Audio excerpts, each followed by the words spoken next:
A ver, ¿qué medida de control prenatal? Aquí no puede ser. Recién ya no sé. Así lo tiene que ser antes de 3 semanas, el primer control antes de las 2 semanas. Ya. ¿Por qué es importante el control prenatal? Para evitar el riesgo de alguna mortalidad durante el embarazo, ¿no? Se deviene un 80 o un 60%. No es al 100%, porque a veces puede ocurrir a pesar de que tenga todos los controles prenatales, puede ocurrir una complicación al final del embarazo. Por eso es que constantemente se va haciendo los controles prenatales. Ahora, lo principal cuando viene una embarazada, o sea, a nivel nacional, todas las mujeres, todas, deberían saber cuando se embarazan, tienen que iniciar sus controles prenatales, tienen que venir a hacerles un chequeo, porque hay pacientes o personas que no saben qué enfermedades preconcepcionales tienen y que puede agravarse durante el embarazo. Inclusive hay embarazadas o hay mujeres que se embarazan y ese embarazo está destinado a que cause alguna mortalidad, o que muera el paciente, o que le pase algo malo por alguna patología del morbo. Generalmente pueden ser problemas cardiovasculares, pueden ser problemas de cáncer. Hay pacientes con cáncer que se embarazan, pero estando en ese estado, ese embarazo se ha destinado a complicarse o a perderse. Pero lo principal cuando vienen a su control prenatal, ¿cómo saben que tienen prevenir? Generalmente tienen amenorrea, ¿no? Cuando viene su menstruación, se hace un test de embarazo y viene y vamos a ver el control. Y hay que confirmar ese embarazo, evaluar la edad gestacional. Entre más pronto se haga su control prenatal, se va estimando y se va calculando mejor la edad gestacional. Por ende, la fecha probable de parto también. O sea, como le dije, hay que determinar los riesgos del embarazo, factores por los cuales se inician los controles. Iniciar un plan para continuar los controles prenatales y ameritar. Como les dije, hay pacientes que pueden tener patologías y eso puede afectar a la evolución del embarazo, a la evolución del feto o de la madre. Y esos pacientes hay que hacerles una diferencia. Ahora, si está en primer nivel de atención, ustedes pueden hacer estudios médicos, pueden un centro de salud o en primer nivel de atención cuando haga su cero, tienen que saber en qué momento referir. Hay una política de controles prenatales en el Estado, o sea, por el tema del CIS, que tiene que tener 6 controles prenatales para tener su dinero, su ingreso, pues, su recibo de salud. Pero ese es un error que a veces se comete en los centros de salud y no las refieren oportunamente hasta que cumplan los 6 controles prenatales. Pero la paciente amerita servicio con el especialista o a ser atendida a nivel hospitalario en determinada edad gestacional. O sea, no necesariamente cumplir con los 6 controles.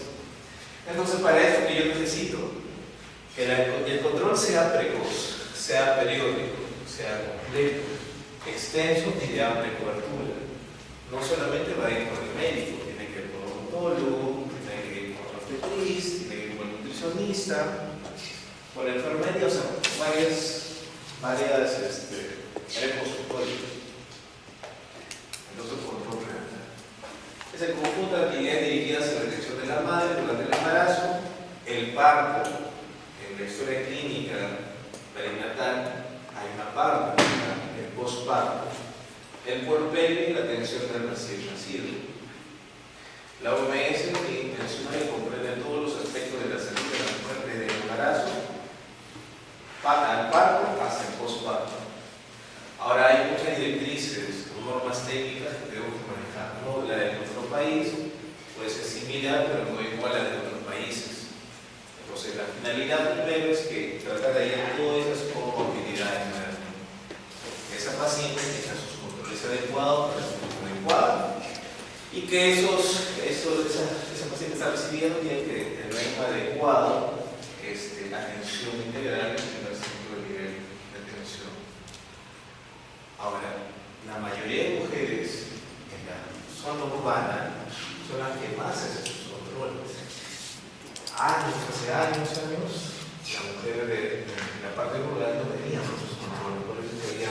gestantes, abortos, embriones muertos, o partos pretérminos, óbitos fetales, bastante mortalidad en la madre, pero poco a poco está cambiando eso. Entonces se está queriendo igualar a los controles que se hacen a nivel de la parte urbana para que no se medite la parte rural. Entonces, la mayoría de mujeres que tienen sus controles a nivel rural a veces no van por la confianza o porque han tenido alguna complicación o porque simplemente creen.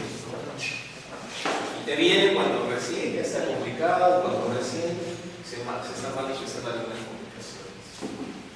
Atención de gestante es un término que hay que saber también conocerlo, que viene de la paciente y se hace su control en el establecimiento de salud. La gestante atendida es la gestante referida a la primera atención prenatal, que recibe durante el embarazo. Y la gestante controlada es la gestante que ha cumplido su sexta atención prenatal. Obviamente con todo el equipo básico. Y atención prenatal reenfocada. Una paciente tiene que tener su control idealmente antes de las 14 semanas. Antes de las 14 semanas. Ahora, la frecuencia con la que se va a hacer los controles va a haber una atención mensual hasta las 32 semanas, luego es quincenal, luego es semanal. Pero acá tenemos que decir que son cada 3 días, ¿no? A partir de las 40 semanas. O sea, ¿qué quiere decir eso? Que se puede prolongar más, sí, dependiendo de los factores que tenga, se puede prolongar hasta 42 semanas, si es que no hay algún factor de riesgo. Y puede venir cada 3 días. Obviamente el control va a ser más rutinal. Y se considera como mínimo que una gestante reciba 6 atenciones. Ahora, la distribución de esas atenciones puede ser cosa aproximadamente la 22, la tercera, la cuarta, la quinta, como se ha recordado. Ahora, cuando viene la paciente, entonces voy a decir que mi atención oportuna o adecuada va a ser antes de las 14 semanas. Entonces, cuando yo cargo a esa paciente del primer control, tengo que tener varias cosas en consideración. Si se dan cuenta, eso no es en amarillo porque tengo que hacer todo ese tipo de trabajo en el primer control. La anamnesis para ver si hay alguna patología, el control del peso, determinar la presión, o sea, cómo está ingresando esa paciente al embarazo, con qué peso, si es obesa, si es demasiado, si está con desnutrición, si es que hay alguna alteración de las presiones arteriales o si tiene alguna comorbilidad. Pero sobre todo tengo que determinar si es que hay feto, hay un embrión, si es un embrión viable. No solamente si hay uno, ¿no? Si es un embarazo general. ¿A qué edad está entrando a ese embarazo? ¿No? Puede ser un adolescente, puede ser una paciente ya mayor, puede ser una fertilización in vitro, ¿no? Donde ese embarazo pues, tiene que ser bastante cuidado porque es bastante deseado ese embarazo. Después tengo que medir la gluterina. Obviamente la gluterina no la voy a poder medir en el primer control, ¿no? No se puede, porque todavía no ha salido de la cavidad pélvica. ¿A qué semana sale el útero de la cavidad pélvica? De la cavidad pélvica 12 semanas, ¿no? Las 12 semanas. Entonces, todavía después. La ocultación del latido cardíaco va a ser bastante difícil, a menos que sea con una ecografía hacia la gestacional. Y después, bueno, tengo que pedir el laboratorio de rutina, todo lo que implique tener algún factor, ¿no? La evaluación de estado nutricional es cuando usted, señor, va a aumentar de peso. Si está entrando una obesidad, pues no va a aumentar demasiado de peso. Si está entrando con desnutrición, tiene que adecuarse a las exigencias del embarazo para que tenga una buena nutrición y una ganancia adecuada. Determinar el grupo sanguíneo y factor. ¿Qué implica eso? ¿Qué grupo sanguíneo tiene la madre? ¿Qué grupo sanguíneo tiene el padre? Y el riesgo de incompatibilidad que puede tener con el feto. ¿Cuál es el grupo sanguíneo normal que debería tener una madre y el hijo? ¿Qué grupo sanguíneo? O positivo de la madre. Para que no pase nada, para que no haya alguna alteración, el bebé debe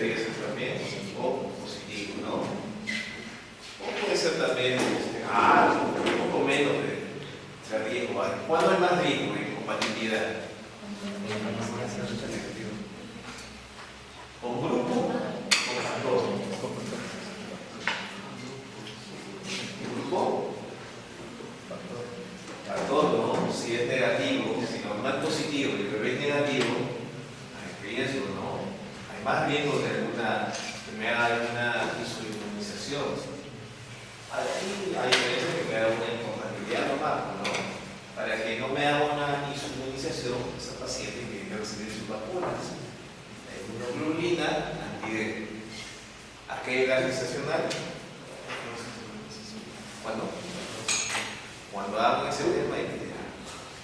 Entre las 28 semanas y al final del parto. ¿Ya? A las 28 semanas y al final del parto. Determinar la hemoglobina que está ingresando a la paciente. Porque puede estar cursando con anemia.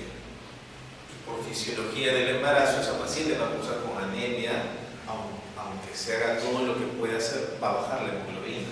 Quizás no llega a niveles de anemia, pero sí va a bajar la hemoglobina. Si entra ya con anemia, la hemoglobina va a bajar mucho más y va a entrar en una anemia severa. Puro cultivo. Una infección urinaria, ¿cuándo se dice que es complicada? ¿En qué casos?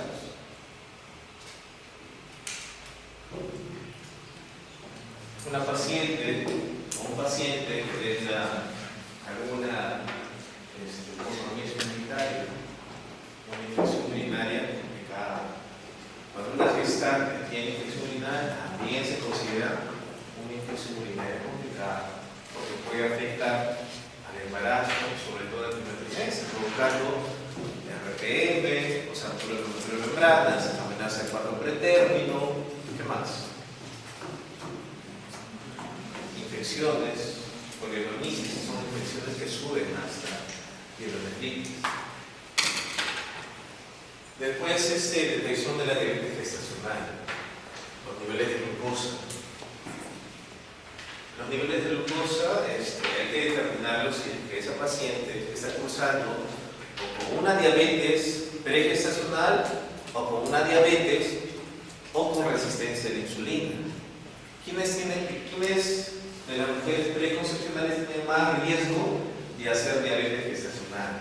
Las mujeres que tienen ovario poliquístico, porque de por sí están iniciando con una resistencia a la insulina, ¿no? ¿Y cómo yo diagnostico diabetes gestacional? Porque ahí dice, ¿no? Detección de diabetes gestacional. No se puede tocar, ¿no? Se puede diagnosticar diabetes gestacional en el primer trimestre. Ojo que el primer trimestre es hasta las 14 semanas, por eso sale 14, un signo menor, ¿no?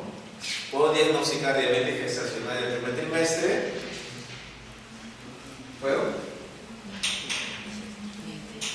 ¿Puedo diagnosticar diabetes gestacional en el primer trimestre? No puedo, ¿no? Si diagnostico glucosa elevada ahí, me sale, digamos, vienen gestantes de 11 semanas, obesa, y con glucosa de, o sea, 200 en ayunas, ¿qué es? Diabetes gestacional, probablemente sea diabetes mellitus, ¿no?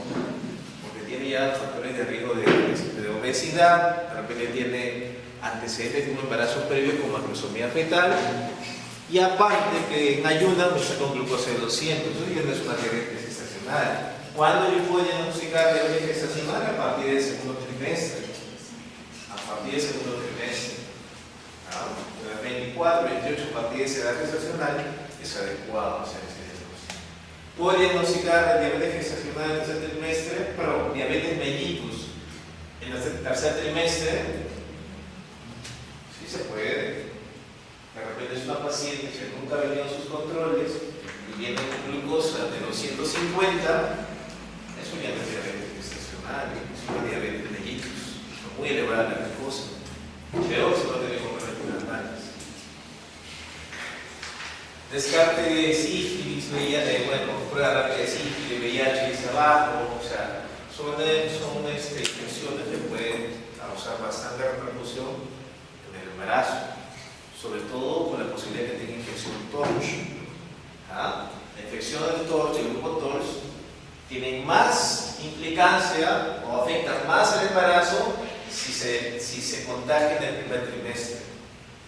La mortalidad del bebé es mucho más que contagia en el primer trimestre, a que se contagia en el último trimestre. Después la vacuna antitetánica, pues hay que colocarla para evitar cuánto se colocan. La toma de Nicolau, también hay que hacerle. El Papa Nicolau, ¿a qué edad gestacional, hasta qué edad gestacional se le puede hacer? O en cualquier momento. En cualquier momento se puede hacer, pero lo ideal es hacerlo hasta antes de las 16 semanas, dependiendo también de cómo sea la paciente, ¿no? Porque puede estar en un estado basal, normal, no tiene ninguna patología infecciosa en esa zona, se le puede hacer. Pero lo ideal es hacerlo hasta antes de las 16 semanas. ¿Se puede hacer después? Sí, pero lo ideal es antes. Evaluación por, bueno, estomatología, evaluación con ecografía, sí, pues tienen que haber las tres ecografías que debe hacerse. La administración del ácido fólico, hasta qué edad gestacional es ideal dar el ácido fólico. Hasta los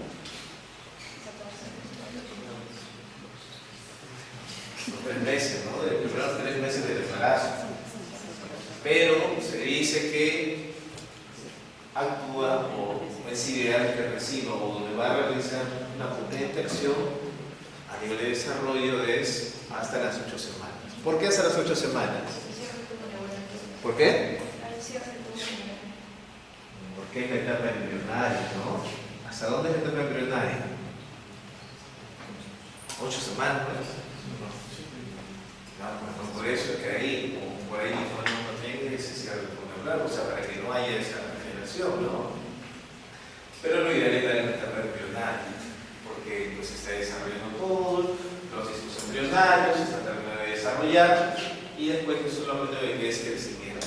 Entonces, edad gestacional ¿se puede dar más tiempo? Sí se puede dar, pero lo ideal es hasta 8 semanas para evitar cualquier complicación.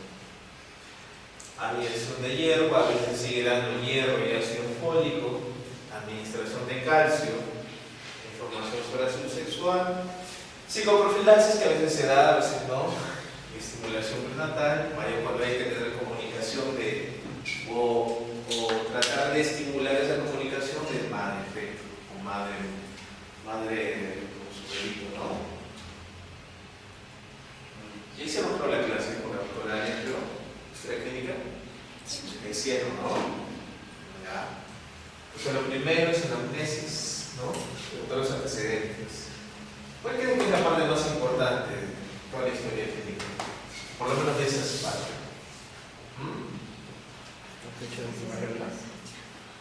Sí, ¿no? Sí, esa parte es importante porque, de acuerdo, o sea, no solo es fecha última de menstruación, sino este ítem, ¿no? Porque si yo sé la fecha última de menstruación o tiene una ecografía de primer trimestre o una ecografía precoz, me puedo determinar qué edad gestacional está y en base a eso ver qué patología puede estar cursando esa paciente, ¿no? Lo otro importante, bueno, es pues, ver los antecedentes ginecobstétricos o antecedentes personales, ¿no? Pero la parte de la edad gestacional es importante para determinar la fecha probable y en qué etapa se produce, en qué etapa está de la gestación. Entonces, para eso, pues, ya les habrá explicado que hay que llenar bien, porque todo es la paciente. Cuando viene a su control prenatal y ustedes cuando hagan pues, en la práctica, toda gestante tiene su carnet de control. Y todo lo que vamos a saber de esa paciente tiene que ser acá. Todas nuestras patologías y datos no solamente es escribir, ver lo que tiene, recitarlo como poesía, no. Hay que tratar de interpretar todo lo que hay ahí para ver qué morbilidades puede haber. Entonces tiene que ser una historia clínica bien llenada. Ustedes desde ya tienen que aprender a llenar eso. No solamente la obstetricia es la que llena, no solamente las internas o las licenciadas obstetrizas, como ustedes también como futuros médicos tienen que saber cómo llenar. Ya en la práctica poco a poco se va a aprender eso. Ahora, algunos que nos han contado seguramente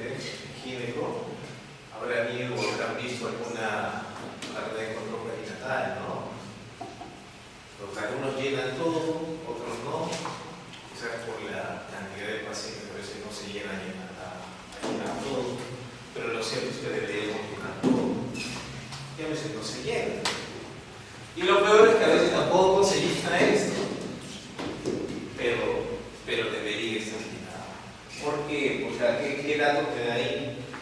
1, pues me va a dar, eso es la que es la gluterina. Y eso de acá, ¿qué es? Es peso. ¿No? Peso. Entonces, tengo que, en base a eso, yo ver mi curva, cómo va creciendo esa barriga o el peso de la madre. ¿Qué les parece? ¿Qué les parece esas curvas? ¿Qué les parece? No, sí, doctor, ahí está la rayita justo en la parte verde. De repente está mal ahí. O acá parece que estaba afuera la parte verde y está normalizado, ¿no? Parece algo así. Eso hay que saber interpretar. Porque cuando yo veo una curva así, no significa que porque esté terminando en lo normal, dentro del cuadrito está bien, ¿no? Prácticamente hay un crecimiento o un aumento de peso muy vertical. El crecimiento o el aumento de peso debería ser horizontal, manteniéndose lo verde probablemente, pero siendo horizontal. Acá lo que ha pasado es que la paciente pues, no ha ingerido alimentos por X motivo y en el último trimestre ha aumentado demasiado de peso. Entonces eso no está bien. A ver, ¿puede haber un factor de riesgo? Sí, puede haber. La gluterina ha estado en los límites, ha estado aumentada. Y lo que tengo que llenar, bueno, en el carnet de control, bueno, el control cuando bien venga, se va a llenar adecuadamente la primera casilla, ¿no? Hay veces que llena la gluterina, viene con 14 semanas, o bueno, viene con 8 semanas. ¿Le voy a poner algo en la gluterina? No, porque todavía el útero está adentro. No, pero la ecografía dice que el útero mide, no sé, 10 centímetros, ¿no? Eso es ecográficamente, terapéuticamente. Bueno, diferente a cuando uno mide.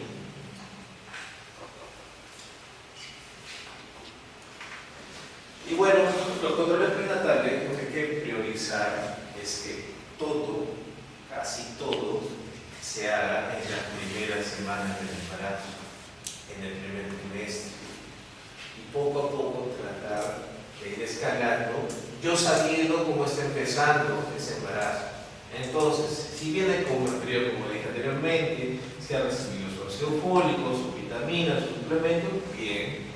Llega a las 14 semanas, hacerle su ecografía genética, idealmente, una de las primeras ecografías más importantes. Bien, sigue subiendo, todo va yendo bien, la ecografía morfológica, que es la otra ecografía importante, con eso ya va disminuyendo el riesgo de alguna mortalidad en ese embarazo. Entonces puedo estar diciendo que está muy bien. Va avanzando, evalúo ya ese crecimiento de las 30 a 34 semanas y al final, entonces, con todo eso que ha salido bien, puedo decir que ese embarazo va a terminar lo más probable. Pero si yo desde el inicio del embarazo detecto que algo está mal, entonces en algún punto se le tiene que abordar o terminar el embarazo o pedir los exámenes de laboratorio indicados para la patología que esté cursando. Entonces, el control prenatal debe centrarse más en los primeros controles, no en los últimos controles. Como dicen al final, ya que encontramos varias cosas, ¿no? Aparte de lo que yo he dicho en la ecografía, también dar indicar sobre cómo deben ser las relaciones sexuales, cómo debe ser la toma de vitaminas, sobre todo en la edad que se encuentra, como dije anteriormente, ¿no? Si es una paciente adolescente, o si es una paciente añosa. ¿Y cuando digo que es una paciente o una gestante adolescente? ¿De qué edad queda ahí considerada una gestante adolescente? ¿De qué edad? ¿La lista? ¿Pasando? ¿Dónde está? ¿La puedo más? ¿De qué edad?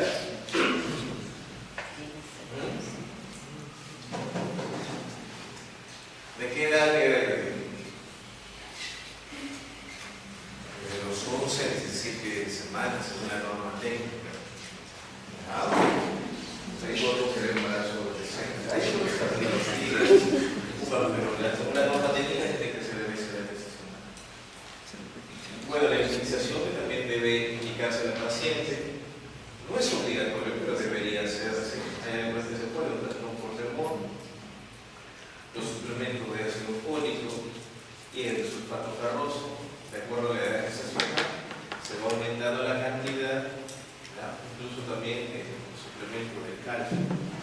también en qué semana se da calcio, a partir de las 18 o 20 semanas. ¿Ya? A partir de 20 semanas, 18 o 20 semanas. Lo ideal es dar unos 1.000 miligramos al día. Y bueno, el ácido fólico, por ejemplo, principalmente es hasta las 3 semanas, pero se puede dar hasta los 3 meses todavía. O sea, 12 semanas, 10 semanas. Y la recomendación de la OMS para controles prenatales es tener mínimo 8 controles prenatales. 8 controles prenatales. Pero según la norma técnica a nivel nacional, por lo menos tiene que recibir 6 controles prenatales. Y el control en un adolescente, pues, por ahí dice hasta un mínimo de 8 sobre adolescentes menores de 15 años. Es que las de menores de 15 años, las complicaciones son mucho más. Ahora, hay adolescentes tempranas y hay adolescentes tardías. Las adolescentes tempranas son las que cursan con más complicaciones, no solamente por el estado de desarrollo de la misma paciente, sino por el desarrollo de ambos, ¿no? De la mamá y del adolescente. Una adolescente tardía, ya con 16, 17 años, va disminuyendo de riesgo, pero de todas maneras. Pero cuando hay este tipo de embarazo de 15 años, hay que enfocarnos más o debe ser más los controles que se realicen. Y como dice, hay un mínimo de 8 controles. Mínimo de 8 controles. Y bueno, tiene que pasar por todos a ella sí, con más rigurosidad, tiene que pasar por todos los servicios, incluyendo psicología, incluyendo la parte legal, porque puede tratarse de una violación de fondo. Y siempre se comunica por el tema legal que puede ser sana. Hay un caso acá, de mi gesta de 18 años de edad, con altura de 1.52, pesas, sin el embarazo, ha pesado 53 kilos. Y estos son los controles que ha tenido el paciente. ¿Qué les parece? ¿Qué les parece? ¿Está todo bien? ¿Hay algo malo? ¿Va a ir mal ese paciente? ¿Debe ser referida? La edad gestacional se está controlando desde las 11 semanas. Segundo control, 18, 28, 32, 34, 36, 38. La presión, bueno, el peso, 52, 53, bajó un poco, ¿no? Probablemente por las náuseas, vómitos, hiperemesis o emesis gravídea. Pero después ha ido aumentando, ¿no? ¿Qué les parece? Y la presión, ¿no? ¿Cómo ha ido?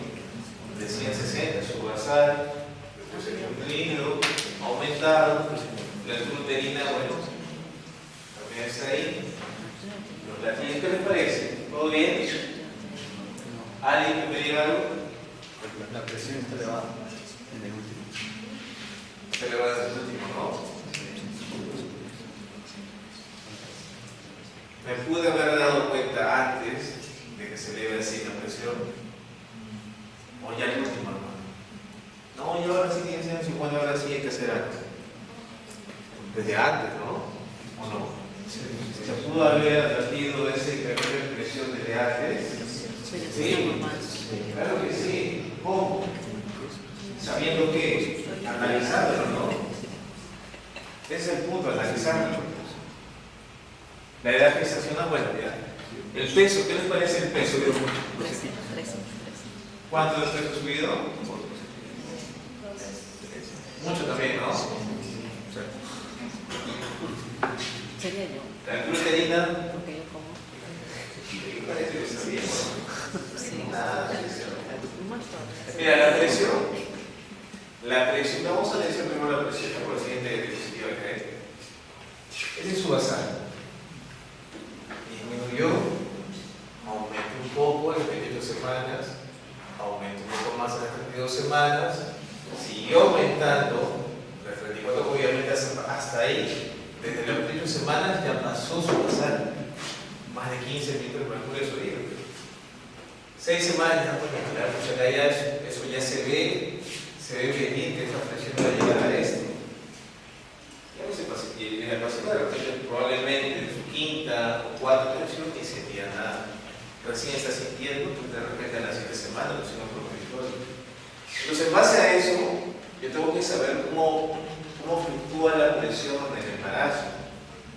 Si yo tengo mi embarazo, cuando empieza el embarazo, digamos, hay una presión basal.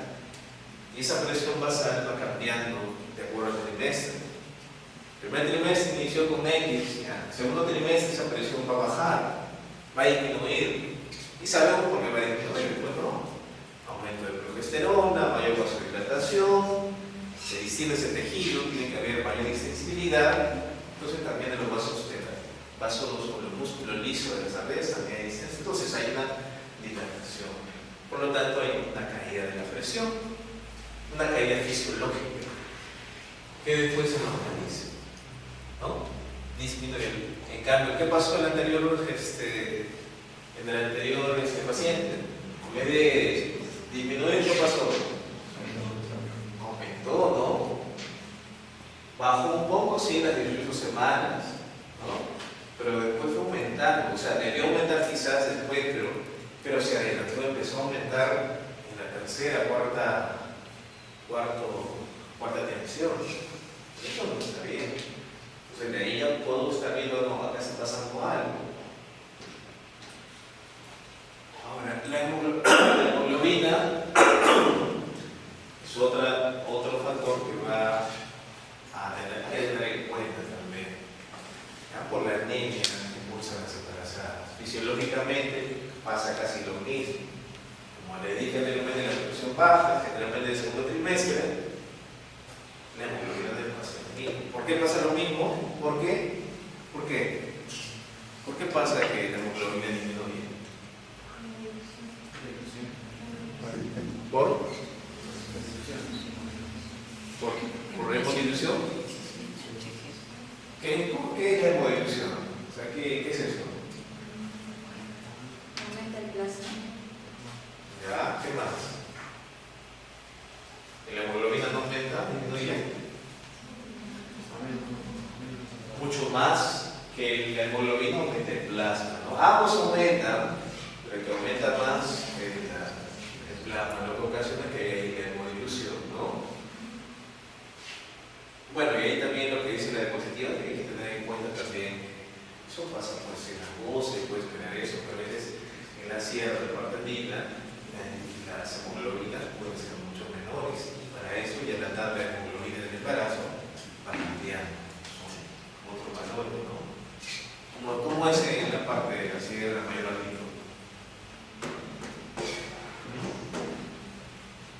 ¿Cómo es?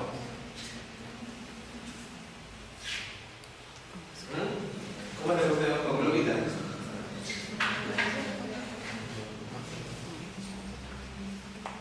A veces hay poliglobulia también. Hay poliglobulia, se necesita más hemoglobina que capte ese poco oxígeno que puede haber. ¿No? Necesito más soldados para que capten lo poco que hay. Hay mucho oxígeno, necesito los niveles normales de hemoglobina. ¿Cómo se llama? Nuevamente, ahora vamos con el peso. ¿Qué les parece el peso? No, sí, aumentó ¿cuánto? 13 creo que no. ¿Cuánto? 13, 12. Pero una cosa es que desde el primer control hasta el último, eso es una cosa, que no es lo ideal ver por ese lado.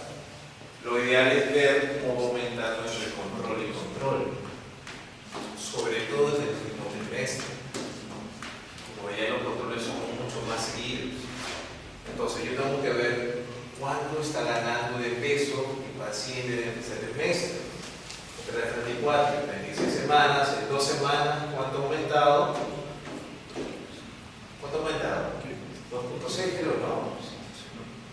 Más de 2 kilos. Y entre 36 y 38, ¿cuánto ha aumentado? Casi 2 kilos, ¿no? ¿Estará bien? O sea, por semana más o menos aumenta 1 kilo. ¿Está bien ese aumento de peso? ¿Está bien? ¿Cuánto gana una gestante en el tercer trimestre por semana? ¿Cuánto gana? En promedio. En promedio gana 500 miligramos por semana. Que sea 1 kilo es porque está pasando algo, O bien, esa paciente está cursando con aumento demasiado de retención de líquidos, de acuerdo a esa preeclampsia, que hay una obesidad de fondo, que hay problema de diabetes o algún problema metabólico, pero no es normal, entonces yo tengo que buscar eso, qué patología puede estar cursando. Como les digo, hay que analizar ese cuadro, no solo ese que con este bien. Ganancia de peso, de embarazo, sí, yo sé que es entre 6 y 17 kilogramos, más, no todavía mucho, ¿no? Pero tiene que haber una subida normal del peso. La ganancia, por ejemplo, promedio 500, pero ya más de 500, incluso más de 700, ya no estaría bien. Pero si la ganancia también es menos de 200 gramos por semana, no está bien. Como les dije en un inicio, la ganancia de peso no puede ser demasiado vertical. En el anterior gráfico cuadrículo que puse, sí, ha ganado 3 semanas, es lo normal, pero no es tan normal si me está elevando demasiado en el último trimestre. No es tan normal si me gana en pocas semanas demasiado peso. No es normal. Entonces la curva de crecimiento debe ser más horizontal o vertical. Entonces, al analizar esto ya me da una visión de que puede estar cursando o puede cursar, no sé, pues, con macrosomía o con un problema metabólico. Entonces tengo que encontrar la movilidad que puede estar cursando. Y la altura uterina, ¿no? Otro ítem también que está ahí en el control. La técnica de la medida tiene que ser una parte, bueno, voy entre los dedos, índice mayor, desde la sífisis pubis, o de la parte del borde superior del pubis, como dije casi, ¿no? Una paciente echada con las piernas dobladas y con las piernas separadas, una paciente que hace una función adecuada y el lado derecho. ¿Listo? Ahí este gráfico, me imagino que todos de su cinta, ¿no? Bueno, deberían tener toda su cinta, ahí sale, bueno, como debe ser, el mismo gráfico, o sea, todos tienen que tener su cinta para que poco a poco vayan familiarizando con la medida del útero, del altura uterina.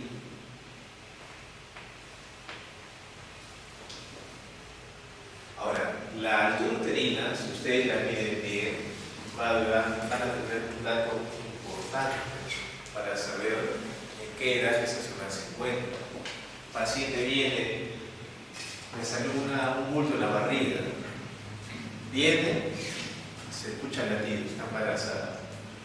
Como no menstruaba, no le da importancia, mejor si no menstruaba, y viene a la consulta o viene a su control. Entonces, si yo mido la altura uterina adecuada, entonces voy a saber en qué edad gestacional se encuentra, probablemente. Generalmente, la altura uterina con la edad gestacional coincide entre las 18 a 32 semanas. 18 y 32 semanas. Ahora, usando las manos, más o menos donde se ubica la altura uterina también se puede calcular de acuerdo al tamaño, ¿no? Si se ubica, digamos, hasta el ombligo, bueno, que tiene alrededor de 22 semanas, o por debajo de la sífisis sifoides, 36 semanas. Pues en base a eso yo voy calculando. Entonces, como dice, desde las 12 semanas, ya que el útero comienza a aparecer, ¿no? Como mencionaba anteriormente, con la síntesis, y a partir de esa edad se pueden tratar de ubicar los números latidos, a veces no, cuando sean más grandes, 14, 15, que se ubican los números latidos, pero lo cierto es que a partir de las 12 suele salir de la cavidad pélvica. Ahora, para calcular la edad gestacional también hay otra fórmula, que es la fórmula de Mandón. Altura uterina por 8/7 también puede dar la edad gestacional. Es otra forma de medir la edad gestacional. Y el peso por altura uterina, hay varias formas de medir el peso. El más conocido por literatura es la regla de Johnson. Calcule el ponderado fetal de acuerdo a la regla de Johnson con una altura uterina de, no sé, a ver, de 28.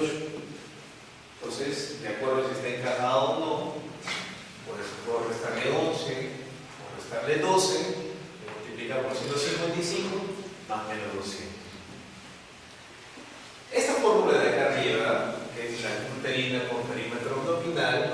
100 gramos generalmente se utiliza en países latinoamericanos, pero por literatura nosotros también debemos saber a Ray-Jones. Se utiliza más pues, en la bibliografía americana, ¿no? Pero a veces pues, mujeres de allá no son de la misma medida que mujeres de acá, por eso a veces utilizan la otra forma. Doctor, ¿y de qué depende sumar más 200 gramos o restar los 200 gramos? ¿Cómo? En la regla de Johnson, ¿de qué depende sumar o restar los 200 gramos? No, es que te da un margen ahí, promedio. Puede estar entre, digamos, pedazos, digamos, 1 kilo. El peso puede estar entre 1 kilo más de los 200. Es una estimada. Después calculo ponderar de gestantes, igual lo otro, la cinta, más o menos. O sea, si yo ya viene la paciente, todo, no tengo ecógrafo, nada, también se puede calcular por teoría, ¿no? Generalmente cuando tiene 22 semanas, ¿cuánto pesa el feto? 500 gramos, ¿no? Generalmente. 21 semanas, ¿cuánto? Ya 1 kilo. Y a partir de 28 semanas ya estamos llegando a qué trimestre, al tercer trimestre, acuérdense, ¿no? Primer trimestre, 14. Segundo trimestre, 28. Después del 28, tercer trimestre. Y a partir del tercer trimestre, ¿qué dijimos? ¿Cuánto gana de peso por semana? Más o menos 500, de 500 y 200, ¿no?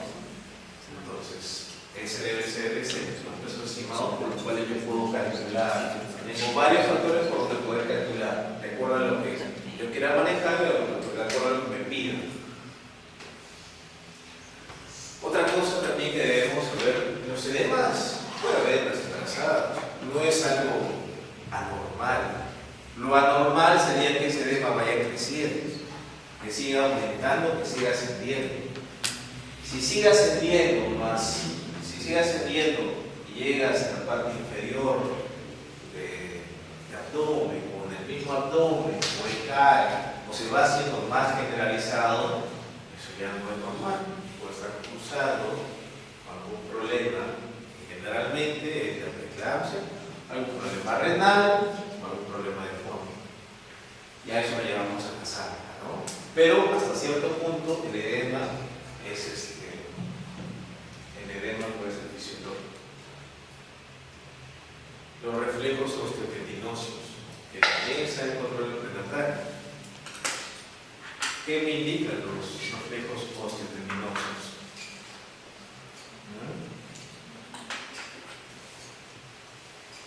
Si hay un equilibrio, ¿de qué?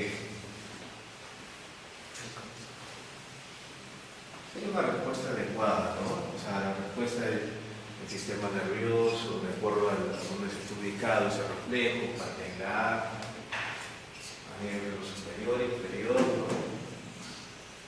Lo normal es que haya cierto reflejo, pues nosotros como el doctor le ponemos 2 cruces, ¿sí? No es un reflejo muy aumentado, muy rápido, y tampoco es un reflejo muy vago o nada de reflejo. Entonces, en base a eso también yo puedo evaluar qué patología puede estar cursando, ¿no? La preeclampsia cursa con reflejos aumentados o reflejos disminuidos.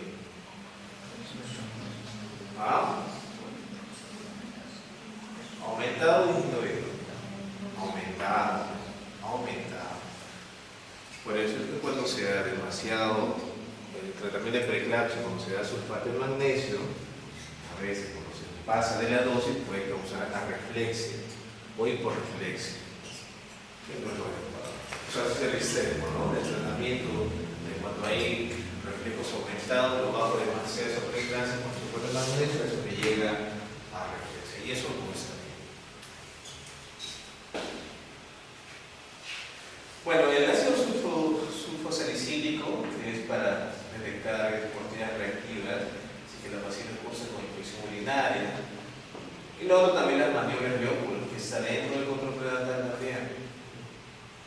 Las maniobras de Leopold, ¿a partir de qué edad gestacional se puede realizar?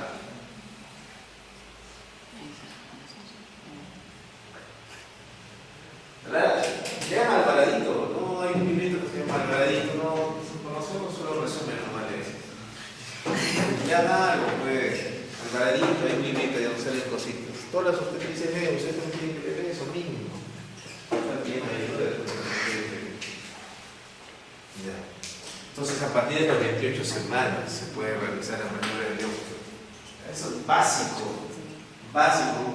Un estudiante de medicina debe saber esto así. Estamos pasando visita, no va a responder por la estudiante de obstetricia. Ahora, la primera maniobra. La primera maniobra, bueno, fíjense, cuando vamos a hacer la maniobra de Leopold, vamos a empezar de arriba hacia el medio, o sea, hacia abajo. De arriba hacia abajo. Doctor, hágame la maniobra. No van a empezar de abajo, ¿ya? De arriba, del fondo uterino. Y en el fondo uterino, ¿qué cosa está ubicado ahí? ¿O qué se relaciona ese fondo uterino? O sea, ahí puede encontrar si es que hay dorso, si es que hay cabeza, esa parte cefálica, la parte pélvica, ¿no? Entonces eso tengo que relacionar en el fondo uterino. Y lo tengo que hacer con mis manos, no estaría general. Ya acá puede presentarse pues, si es urinal, si está oblicuo, si está transverso. En la parte de uterina, lo que no les dije es que de repente a veces no se puede relacionar bien una altura uterina con la idea gestacional por cómo es el bebé. De repente es un bebé que está transverso, con eso funciona la uterina vale que no viene.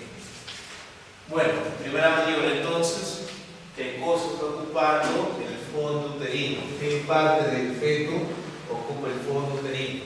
¿Ya? Se me ha colocado de frente el paciente, siempre del lado derecho. Se va a palpar colocando ambas manos por debajo de las costillas. ¿Qué se percibe? Cabeza, región pélvica, dorso, tronco. Voy bajando. Segunda maniobra. Igual con las dos manos.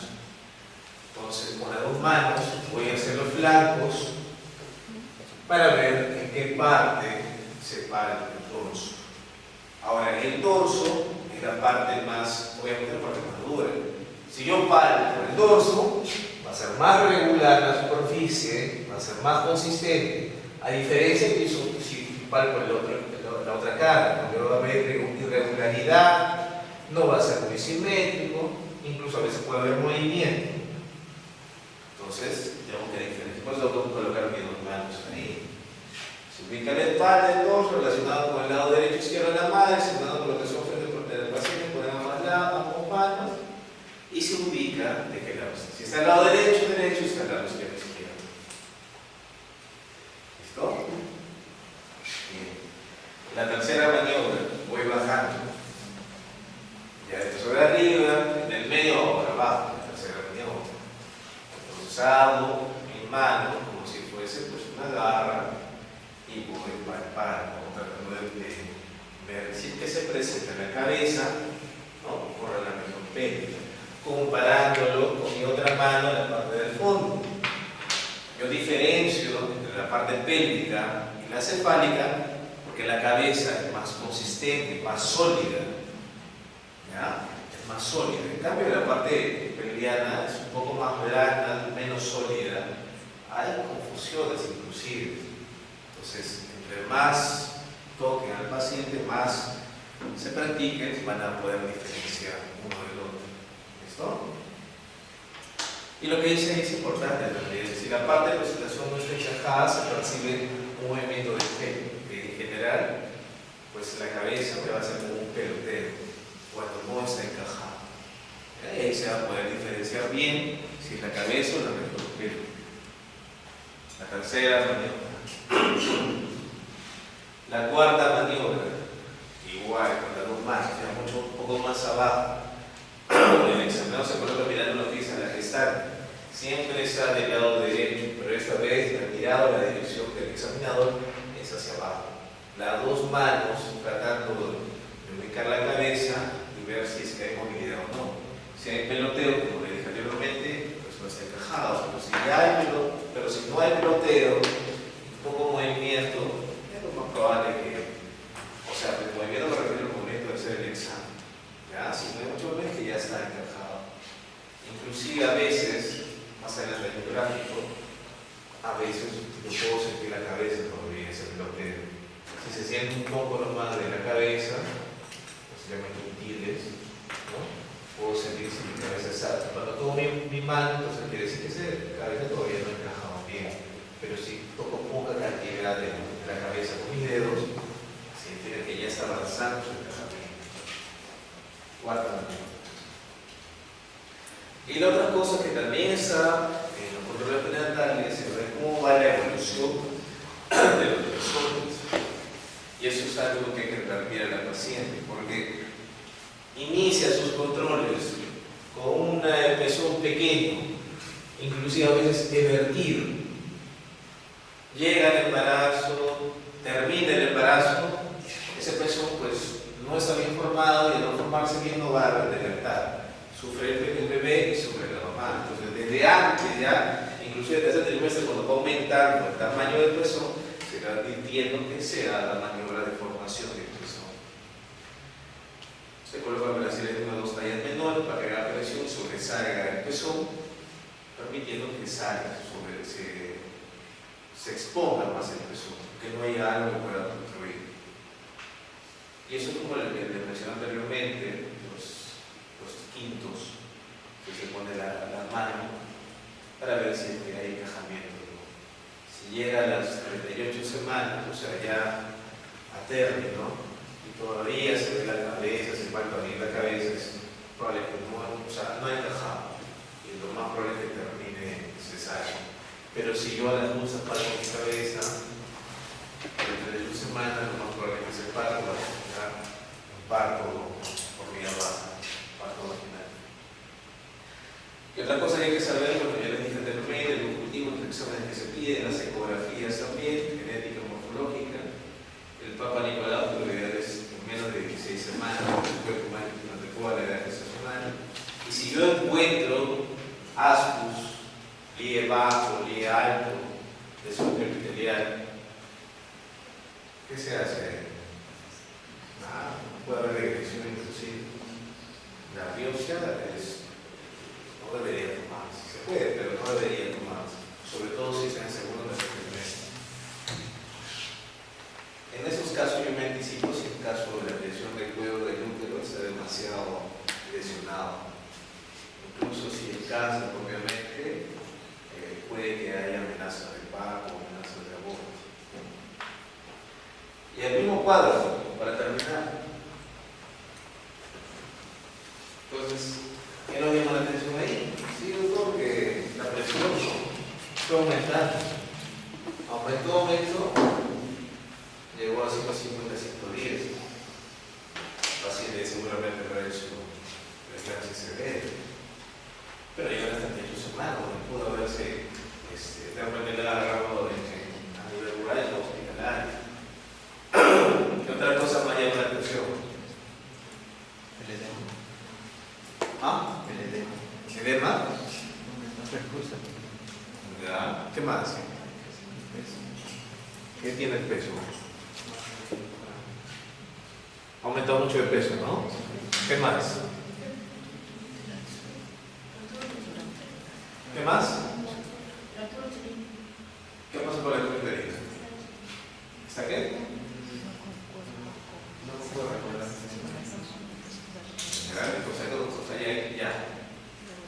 Ya. ¿Qué significa eso? ¿Qué puede significar eso? ¿De qué patología podemos hablar? Por ahí hay varias patologías que podemos sacar de ahí. ¿Qué patología? Una. He recibido muy bien. Otra. Ya, bueno, con eso sí también. Ya, ¿qué más? ¿DPP? No, ¿por qué DPP? A ver, no. Mira, estuvo bien lo que dijo, pero, o sea, sí me puedo, por todo lo que tengo, sí, puede haber eso, ¿no? Puede haber, pero para yo tener DPP, puede ser como factor de riesgo, pero para tener DPP, si acá de repente el riesgo pudiera estar demasiado alto, ¿no? Quizás ahí, relacionado con eso, sí, pero no. Pero para diagnosticar DPP necesito tener termitono, necesidad uterina, triásico, ¿no? Sangrado también. ¿Qué más? Preeclampsia, ¿no? Preeclampsia. ¿Qué más? Olvidarlos. ¿Por qué? Sí, está bien, ¿por qué? Por la altura uterina. Muy bien, sí, puede ser que la altura uterina no necesariamente sea por haber recibido, sino porque tiene poco líquido. ¿Qué más? Que seno transverso, también por eso puede ser que la altura uterina esté menos. Puede ser. ¿Qué más? ¿Qué otra patología más?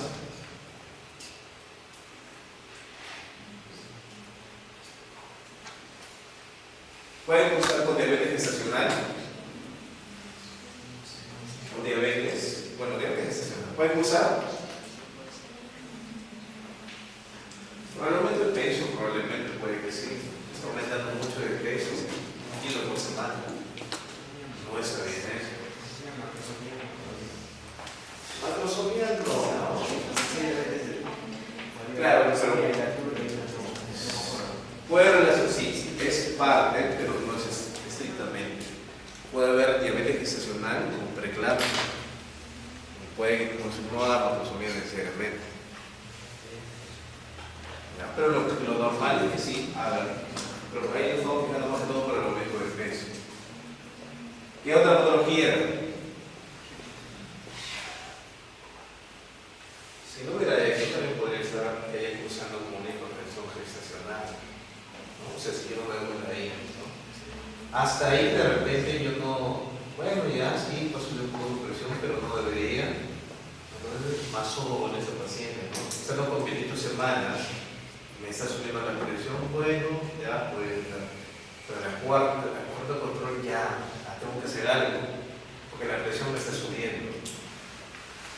¿Ya? Y la edad gestacional, la uterina no está relacionando.